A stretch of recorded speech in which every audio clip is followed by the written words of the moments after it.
जोंनि उदालगुरि जिल्लानिफ्राय दाब दाब जायगानि गोबां लाइमोनफोर 540सा लाइमोनफोरा दिनै जोंनि बे उदालगुरियावहाय UPPL दोलोआव आनुষ্ঠাनिक भाबै जोंनि UPPL दोलोखौ प्रमद बर' सारनि जे मिशन आरो भिजन बेखौ मोजां मोननानै UPPL दोलोखौ आरोबाव गोरासिन खालामनो गोख्रोंसिन खालामनो जायफोर लाइमोनफोरा BPFखौ समर्थन होगासिनो दङमोन गोलाव सम दिनै बिथांमोनहा प्रमद बर' बिथांनि जे मिशन आरो भिजन बेखौ आकर्षित जानानै एट्राक्शन जानानै मोजां मोननानै दिनैनि दिनाव UPPL दोलोआवहाय बिथांमोना जगदान जाफैबाय आरो फैबाय थानाय समाव बिथांमोना जोंनो खोथा होदों दे साफ्रोमबो जायफोर बिथांमोना दिनै जोंनि UPPL दोलोआव हाबबाय एबा जगदान जाबाय आखाइ हमफैबाय बिथांमोना आरोबाव गावसिनि न'खर गावसिनि ओनसोलनि जायफोर बिथांमोना BPFआव दंबावोमोन बेखौ इलेक्शननि सिगां गाबोन समफोरनि गेजेरावनो बिथांमोना गोबां गावसोर लानानै फैबावनो बे बिथांमोना जोंनो खोथा होदों बावहाय दिनै धोनस्रि समस्ति उदालगुरि मेन टाउन आम्बागाव एरिया माजबाद दाब दाब माने बुंनो थाङोब्ला उदालगुरिनि मोनफ्रोमबो ओनसोलनिफ्राय दाब दाब जायगानिफ्राय बिसेसकै माजबाद आरो जोंना धोनस्रि आरो हरिसिङा समस्ति बे जायगानिफ्राय दिनै लाइमोनफोरा जोंनि दोलोआव जयेन जाफैदों गासिबो BPFनि नामा बिथांमोनहा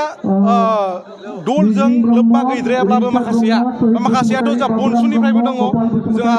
टंलानिफ्राय बनसुनि जोंहा बेयाव मोननो हादों जोङो दिनै जयेन जाफैबाय आरो माखासे जोंनि जाय लाइमोन बिथांमोना दोलोआव थोंजोङै गैयामोनब्लाबो बिथांमोनहा BPF दोलोनि हार्डक'र सापर्टारमोन जायफोरा दिनै जोंनि UPPL दोलोआव आगान होफैबाय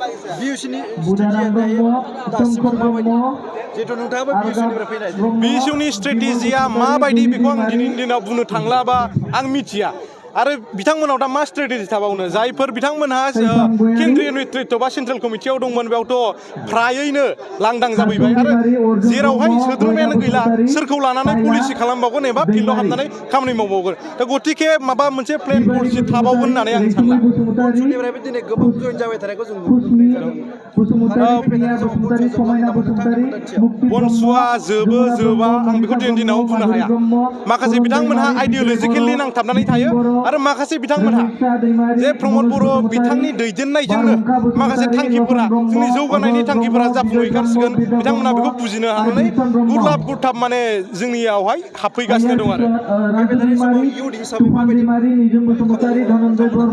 फैबाय थानाय समाव जिहेतु UPPL दोलोआ मोनसे इनक्लुसिभ दोलो जाय दोलोआवहाय इयुथफोरनि थाखाय गोबां स्पेस होनाय जादों सिट प्रग्राम लादों आरो एसे सिगां प्रमद बर' बिथाङा जे गावनि बिबुंथियाव मुंख'लांबाय जोंनि इयुथफोरनोनो माखासे जोंनि समाजनि बा जोंनि BTR हालामनि गोबां खामानिफोरखौ गभर्नमेन्टनिफ्राय अलरेडि एप्रुभ फान्ड लानानै बिथांमोना इयुथफोरखौ एंगेज खालामनो नागिरदों आरो बिनिफ्राय साबसिन मा थाबावनो दा आं बुंनो सानो फैगौ समाव जोंनि BTR हालामनि इयुथफोरनि थाखाय मोनसे मोजां थासारि मोजां परिबेस फैगासिनो दङ बेयाव गासिखौबो खुलुमग्रोबाय फार्स्टआवनो आङो माने बेयाव जयेन जानायनि मेन रिजनानो जाबाय जोंनि सारनि जि भिजन इयुथ डेभेलपमेन्टफोरनि थाखाय थ' आं सारनि भिजनखौ मोजां मोननानै आं दिनै बेयाव जयेन जाफैदों आंनिया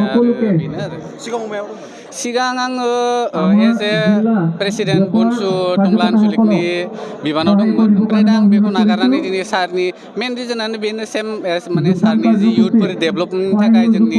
कालचार ससियेल जोंनि जि डेभेलपमेन्ट इडुकेसन डेभेलपमेन्ट बेनि थाखाय आं बेयाव फैनाय जाबाय आरो जोंनि बनसु आनसलिकनिफ्रायथ' आं दा स्टार्टिङावनो फैदो ओमफ्राय आरो दा उनाव फैबावगोन प्लास टंला जि इउनिटनि प्रेसिडेन्ट सेक्रेटारि इउनिटनिफ्राय बहुत फैदों टंला कलेज इउनिटनिफ्राय जोंहा दङ आरो बेयावनो फैबाय